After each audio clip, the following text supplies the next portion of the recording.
What is going on, guys? Welcome to your 59th Java tutorial. And if you've been watching the last couple tutorials, then we pretty much learned all the really basic concepts of polymorphism and inheritance and stuff like that. So in this tutorial we're going to be putting all our knowledge to use and building a program that pretty much gets a class and puts objects in an array. And it sounds confusing, but you're gonna see what it is eventually. But before I get into programming, I want to show you guys that I got rid of all my other classes because I'm gonna need a better example, and I thought that this would clearly or better demonstrate. So I made a new dog class, and I made a new class called fish, and I made a new class called animal. And since dog is an animal and fish is an animal, then I had them both extends or inherit from the class animal. And I didn't want to do that just because it took time, but I pretty much just made these classes and I have nothing inside of them. So if you want to go ahead and do that, you can follow along with me. So then, here's a scenario. We made these three classes called dog, fish, and animal, and our boss comes in and he's like, alright, Bucky, I need you to program something for me. And I'm like, what is? He's like, I need you to make a new class called, we'll name it dog list or something like that, and in this class I want you to have an array that we can add dog objects. So like I said, an array can hold many things. It can hold numbers, it can hold strings, it can also hold objects, and this comes into use well, we're going to be finding out why a little later, but in this tutorial we're going to be building a new class and a new array to hold dog objects. Why? Because our boss told us to. So let's go ahead and do it. The first thing I want you to do is go ahead and under your package, under your source, right click it and click a new class. I know you probably can't see it, so I will move it down. Source, new. Wow, now you really can't see it. But anyways, if you click a new and class, you get this thing that pops up, and just go ahead and put dog list or something like that. And now let me move this back, so there we go. Now we have, let's see, 1, 2, 3, 4, 5 classes, and we have this new dog list class. And in this class we're going to be building an array to hold objects from this dog class, and the fact that it extends animal is irrelevant for now. So we have this dog list class, and our boss wants us to build an array, so let's go ahead and do that first. Let's go ahead and make it private because no need to make it public. Dog, and we're putting dog, and we'll name the array the list. And we'll set this equal to new dog with a parameter of 5, or an array length of 5. And we put this dog and dog, even though we named the array the list, we put dog and dog right here because that is what objects it's going to be holding. It's going to be holding stuff from the dog class. So now that we have an array named main list, let's go ahead, and the only other thing we're going to need to work with our array is a counting variable. So let's go ahead and name private I equals 0.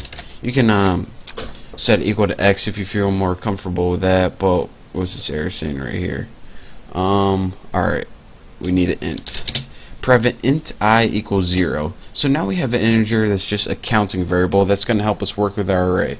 So now let's go ahead and build a new method to add dog objects. So again, or not again, we need a method named public void. We'll name it add. You can name yours whatever you want. I'm just going to name it add because it makes sense. And as a parameter, whenever we call this, it's going to take a dog object, and we'll name it D for now. Short and sweet. And the first thing we want to do in this method is do an if statement. So let's go ahead and make if, and we'll put I, which is our counting variable that's 0 now, is less than the list dot length. And what this pretty much does is check if your array is full or not. So if I, the counting variable, is greater than 5, then your array is already full. So it would just, the method would run, but it wouldn't add another one to array because this can only take 5 elements. So if it were 7 and we tried to add one, then it wouldn't do anything. So if it is less than length, which means if it still has room in our array, what do we want to do? Well, the first thing that we want to do is put the list and I which would be 0 now, and we want to set it equal to D. So we're pretty much just going to loop through the array, and every time we call this method, add an object to that array element. Then just give us a little system out print line on screen, something that says like dog added at index space, and we'll put I right there. Come on, there we go. And we'll just, looks good right now. So now we have just a little something on our screen that we can see visually, because, you know, we want some feedback here. So next we'll just increment through I. So here's what this method is doing. It pretty much checks if your array is full or not. If not, it adds that object at that index, and then it says, just gives us a little message on the screen, and then it goes to the next counter so we don't keep adding it in the same index in our array. So now we built this class, just like our boss said, that has an array named a list, and it's going to loop through, and every time you call this method, it's going to add a new object to the array. So let's go ahead and do this in our main method. I named mine apples. I don't know why, but I did. So now let's go ahead and make a dog list object. So let's go ahead and put dog list. I'm gonna name my DLO. You can name your object anything you want, and then just put equals new dog list. So yours should look the exact same as mine, except if you didn't want to name it DLO, you don't gotta. So now we can go ahead and create a dog object, because I mean we need one as our parameter. So we create dog D, or if you don't have a dog class, then whatever you have, and we'll set it equal to new dog object, just like that. It doesn't take any parameters because it doesn't even have any constructors or anything. Now what we have to do is pretty much call the method in our dog list. So use that object DLO. Whoa, embarrassing. DLO, that's where I meant to type it, and we have a method called add in there. Remember, that's what our method was called, and it takes a parameter of an object, a dog object, and we have a dog object right here, dog D. So let's go ahead and put D as our parameter right there, and that's it pretty much. Just run this baby, click OK, and now if everything goes right, it should say dog added at index 0.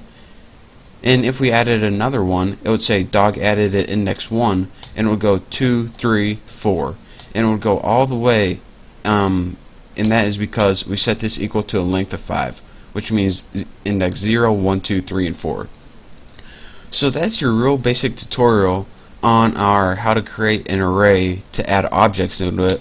But then, what if our boss comes in and says, yeah, come in, boss. Hey Bucky, I got a little problem. What's that, boss? Alright, you know how I told you to create a dog list to hold dog elements? Or excuse me, dog objects? Well now, the people we're working for, they said, alright, I want it to hold fish elements too. So how are we going to fix this problem? Well, that is a problem for the next tutorial, and that's what we're going to be doing.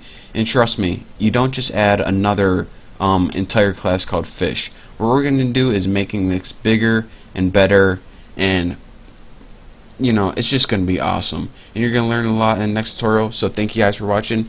And another thing, my 500th video that I add, I have like 491. My 500th video is going to be the best video and the biggest surprise for you guys ever. So you do not want to miss this 500th video. It's probably being released this weekend, but it is going to be incredibly awesome, and trust me, you guys are definitely going to want to see it. So for now, thank you guys for watching. Don't forget to subscribe, and I'll see you next tutorial.